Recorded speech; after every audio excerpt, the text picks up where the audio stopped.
Morning everyone, good afternoon to everyone, good evening to everyone, no matter what time of day it is. Thank you for joining us and tuning in again for another one of our basic beekeeping sort of short videos. So appreciate your time coming by. What we're going to be discussing today is we are going to be discussing feeding for bees. Now by that we're talking about how to feed, what to feed, when to feed and such like. Now this is an introductory sort of video on the subject and what we've been doing for the last few years here at Brooklyn's Honeybees. Before we go on to that, massive thank you to everyone that's watching, massive thank you to everyone that's commenting, sharing, liking our videos, and of course subscribing to our channel. We're up to around 160 now, 158-ish I think I read last time I watched. So massive thank you to everyone that's coming in and supporting the channel. It is really appreciated. So feeding. When I first started beekeeping, feeding bees was something I just never even considered, if I'm perfectly honest with yourself. Never thought about feeding bees, never considered them as, like you would your normal pets or your normal farm animals or something like that. And it never even crossed my mind about having to feed bees. There's flowers out there, they go out and collect their nectar and their pollen and such like that, and that's their food. And that was what I honestly believed when I first started. But feeding is a massive part of beekeeping. There's so many different videos about what I'm going to discuss, like what I'm going to discuss here about how to feed, when to feed, and where, and what to feed. So it's a really big topic for everyone that needs to that does beekeeping, that needs to be aware of. And like I said, I'm just going to touch base on the subjects like I have done in the previous videos. So first off, we'll discuss of what to feed. Now, a couple of main types of food to be given you feed, depending on what time of year it is. So the first one is going to be your simple sugar water. Now, sugar water is made up of two different ratios. You've got 1:1 sugar water, and you've got 2:1 sugar water. Major difference between that one is going to be what the bees do with that food. Now, this is open to debate. So please, by all means, if you have any own theories, pop them down in the comments below. And we'll obviously have a chat about those as and when they come up. But we'll start off with 1:1 syrup. So 1:1 syrup, 1:1 sugar syrup is made up, as you'd expect, of a ratio of 1:1. So for example, I use a litre jug. So I use a litre jug, fill it up with water, pop it in a pan, fill it up with sugar, pop it in a pan. So what 1:1. What 1:1 does, it will encourage the bees to not only to draw out frames, not only to build up wax and such like that, but it'll also encourage the queen to start laying. So if you're coming into spring and you're looking to feed straight away, you want to be getting 1:1 on there so they can start building up. If you've got a new hive which has just been split, for instance, again, feeding 1:1 will encourage them to start drawing out the comb and the queen to start laying. So we're then 2:1. So as you'd expect, on this occasion, for example, if I'm using my litre jug, which I was before, I'll be using 2 litres of sugar to 1 litre of water. Mix them together, happy days. That's mainly going to be used during the autumn time. So what you want to be doing is you want to have less water in there, more concentrated syrup, so that bees are going to be encouraged to store that as their feed. So by the time it gets to mid-autumn, mid to late autumn, by the time you're not harvesting any more honey, you're going to want to be putting syrup on there to encourage them to start storing it so they can get through their winter. So it's more of their feed they can just bulk up their hive with. The other type of feed you'll be using is fondant. So fondant is a feed which is essentially, you'll notice it looking like icing basically, and a chunk of that on your hive, and that will keep them feeding through winter. Now, because it hasn't got any water in it, they don't need to process it, therefore they can eat it during the winter without using up the energy in order to do so. So, kind of touched base a moment ago on when to feed then, but I'll go into it a little bit more detail now. So, like I said, first off with the 1:1 syrup, I feed pretty much as soon as the temperature starts going up. So you don't want to be feeding when the temperatures are less than 10 degrees. That's my rule of thumb. Less than 10 degrees, I don't want to be feeding. If it's less than 10, I'll be feeding fondant rather than sugar syrup. So the sugar syrup goes on at when the temperature starts rising up above 10 degrees, and that's consistently daytime temperatures above 10 degrees. So we're in February at the moment. Looking out the window, it's starting to snow. So we're not going to be putting on sugar syrup anytime soon. I've made sure of that. So at the start of spring, so beginning of March sort of time, middle of March, beginning to middle March, that's going to be the time I'm going to start putting syrup on. And it's just going to be enough to start encouraging the girls to start drawing out the comb and encouraging that queen to start laying. How much sugar syrup they're going to need, not too sure at the moment, but obviously we'll have a look when we go into the hive to check it over. 2-to-1 syrup, as I've mentioned previously as well, that's going to be more to encourage the bees to store it through the winter. So they still need to process it to get rid of some of the water in there, but it's a case there's less water in there, so it's just going to be a case that they're going to be encouraged to store it, stick it in the comb, so that when the flowers and the nectar dries up, they've still got stores in there. Hopefully what you've done is you would have left enough honey on there so they can obviously use that throughout the winter. But beekeepers are like myself, obviously like the honey. We take the honey in order to obviously have ourselves or sell. We want to obviously replace that with some artificial feed if you have taken too much off. Like I said, I feed 2-to-1 syrup when all the honey comes off, and again, they need to be above the 10 degrees sort of mark. So when it gets to, we're talking mid-October, maybe a little bit earlier than that, late September, early October, that sort of time, is when I'm going to start sticking on 2-to-1 syrup just to start filling it up. And I'll carry on feeding that until they stop taking it, or until it gets too cold.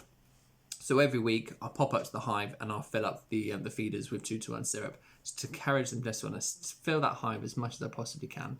When it starts getting colder, the queen's going to stop laying, so it doesn't matter if you're filling up the hive as much as you can with sugar syrup. It's just going to be that extra chance that they can get over the winter, so they've got more food to keep them going. Now, fondant wise, I stick on a slab of fondant at around November, December time. So when it gets to below 10, you don't want to be feeding syrup because the bees have got to use up too much of their energy to be able to process it, to be able to get the water down.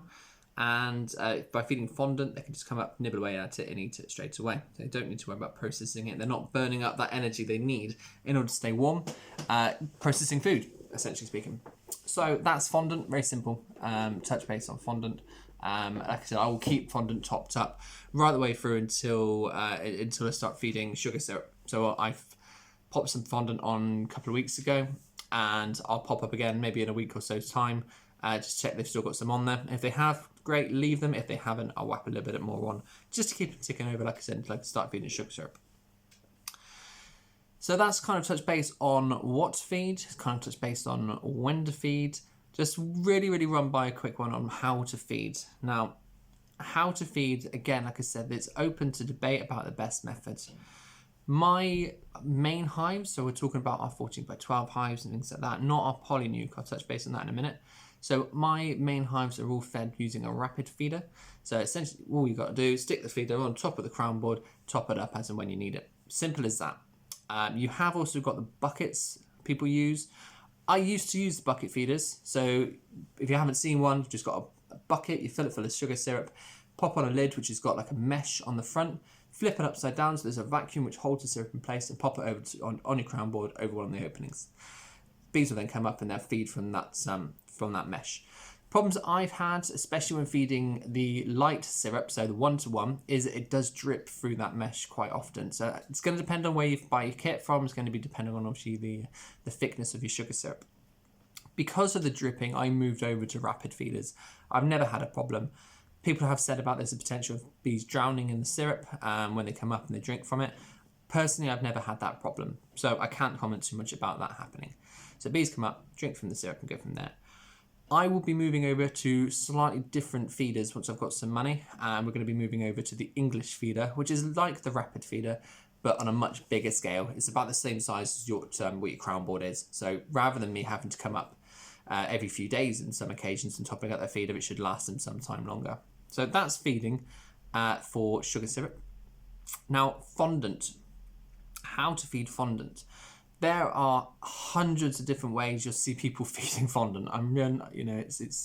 It's crazy. There's so many different ways, and in all fairness, none of the ways is wrong. It's just how people want to do it. And in my opinion, that's one of the most important things with beekeeping. So you want to work how as simple as you possibly can. All you're trying to do is trying to encourage the bees, help the bees get through winter when it comes down to fondant, and they're not really too bothered about how it goes on there. As long as it's on there, that's all that matters. So I've noticed people do it on a couple of different ways. The way I used to do it is we'll put it straight on top of the frames. Problems I had with that one is when the spring comes and you're trying to clean up your frames, you've got fondant stuck to the top of your frames, it causes a hell of a mess. I've then started changing the plan over to feeding on top of the crown board, so putting the food straight on top of the crown board. They come up into the roof and they're munching away on the fondant there. You can also see people when they are buying their fondant to simply cut a slit in the bag of fondant and putting that over the crown board. Problems that you're going to have with that one is that once the bag is pretty much empty and you need to change it, you're going to have hundreds of bees or a few bees up on top in that bag, which somehow you've got to get out. That's going to be a pain. Cutting the bag open or something like that, it's going to be a simple way of getting those bees out, but it's a faff which I don't want to deal with. The other way that I've seen a lot of people doing it, and this is probably going to be the way that I move over to do it next year, is with a very simple Tupperware tub. So you put your fondant inside the Tupperware tub, cut a hole into the lid and then place it lid down on top of the bees. Now the difference that you've got with the bag, because you will have the bees climbing upside and eating the fondant from inside, is take the lid off and shake them back into the box. You haven't got to mess around cutting it or trying to tear open this bag. So I'm going to go over to that method next year because it has made a bit of a mess on the crown boards of my hives, and I want to try and keep things as simple as I possibly can, and that seems to me the most simple method. So that's how I'm going to move over to things this year, our winter this year. The only other thing to really touch base on feeding wise is pollen patties. So pollen patties is basically a supplement for pollen. People are asking when to feed, how to feed and such like that. When to feed is, personally I think it's quite an obvious answer. When to feed pollen is when is trying to mimic nature. So when the pollen starts coming out in nature, it shows that the bees are used to having the pollen at that point. That's when they need to have it. That's when they've evolved to having the pollen to try and mimic nature as best they can. So they'll come out when the pollen's about. Over here, that's when the crocus and the snowdrops come out. Now they're out now and the bees would be collecting pollen. However, it's too cold to go in my hive, so I haven't put it in as of yet. I will put pollen into my hives pretty much as soon as I can from now. And what that will do is the pollen is used as the protein source so that the bees can start developing their hive and the larvae can grow and such like. So that's when I will put my pollen patties in, will be pretty much as soon as I possibly can from now when it warms up enough. And very simply, I'll just place them straight on top of the frames, following the instructions which are provided to yourself by your supplier, and they'll obviously get in there and they'll eat up the pollen as and when they're required. So pollen, try and mimic nature. And that's the best way that I can really advise, I suppose, of looking at how to feed pollen. So that's pretty much it. So we've touched base on when, how, and what to feed. I haven't done a video about making up sugar syrup or making up fondant for two reasons. One, this year I cheated and bought a load of fondant rather than making it, but I was caught off guard by the number of hives that I have going into winter, and I needed it pretty quick. So I picked them up and I set them on there. And sugar syrup, I haven't made one as well because there are thousands around there. If you'd like me to do one, please pop a comment below and I'll see if I can put one together at a later date. Very simply make a sugar syrup. Process very, very quickly of how I do it. As I've mentioned before, depending on if it's 1-to-1 or 2-to-1, I'll fill up a jug of, I think it's 500 ml if I'm perfectly honest. So 500 ml of water, pop it in a pan, 500 ml of sugar, pop it in a pan. And I'll normally fill up the pan at that ratio. So I'll, a litre of water to a litre of sugar. We'll then start on a very, very, very low heat. Do not boil your syrup because it will cause problems to your bees. I believe it's poisonous to your bees if you are boiling water sugar syrup. It becomes poisonous to them. So do not boil it. Very low heat. Stir it up until it dissolves. Stick it in a feeder. Take it out to the bees. That is a really, really simple introduction of how to make it. And if you want a more detailed one, a video of how I do it, stick a comment below. And you just let me know. But there are thousands of videos out on YouTube about how to make sugar syrup. And like I said, this is an introductory sort of video to the likes of feeding and how to do it and such like. So, like I said, very, very quick video. How to feed, what to feed, when to feed. I hope this has been of some interest to people that are beekeeping and have got a few worries about how to feed or when to feed. By all means, if you have any more questions, drop them in the comments below. I'm more than happy to discuss to anybody that's watching my videos what we're doing and hopefully offer some sort of assistance to everybody as well. Moving forward, subscribing wise, thank you again so much to every single person that has subscribed to my video. If you haven't already done so, please click that subscribe button. There's a button around here somewhere. Just click on that one, go to my page, click the subscribe button. You've also got that notification bell as well. Tap on that one, it will make you aware of when we've got some more content coming out. Aim was to get to about 250 by the end of the year. We're up to about 158, I believe, at the moment. So we're getting on the right tracks, and it's massively appreciated, all the support which people are offering me. For a small YouTuber like myself, support like that is massively appreciated. It really, really is. Hopefully going into when we're getting into the spring, summertime, what I'd like to do is a few sort of live live videos. So we're taking the camera on the phone down to the bees, and we're doing like a live sort of hive inspection, and I hope people can stick around and join us for that as well. What's coming next for the basic beekeeping series? I have no idea. I'm not going to lie to you. I generally have no idea what I'm going to do next. We'll see what needs doing around here, and we'll try and tie it into what we're doing either at the yard, in the sheds, or just a general chat. And we'll go from there. But if you have any comments as well about what you'd like to see next, what you'd like me to touch base on, again, stick it all in the comments. I've been more than happy to have a look at that and see what I can do to assist as well. So that's a lot from me. Don't forget to like, don't forget to subscribe. Thank you so much again for joining me. I hope you have an amazing day. Thanks so much. You take care. Bye-bye.